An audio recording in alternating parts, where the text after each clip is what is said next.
Guys आम्ही चाललो घराकडे. गाईज आता आम्हाला काही इथं गमत नाही गाईज. आणि इकडं थोडी आशिकी चालू आहे गाईज. दाखव थोडं आशिकी. तू तोंड दाखव माझं. भोसड़ी के गुटखा थोड़ा कम खाया करो, टट्टों का कैंसर हो जाएगा.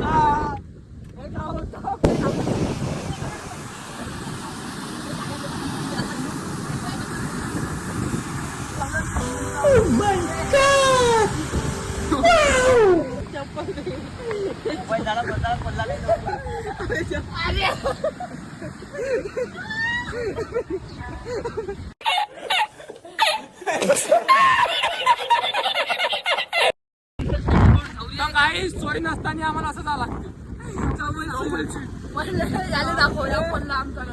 आमचा एक गडी पडलेला आहे, मागे बसून आहे बघा. सोय नसताना आम्ही अशी जातो एका गाडीवर चौकाशी. गाईज तर तुम्ही सबस्क्राईब करा, लाईक करा, शेअर करा. गाईज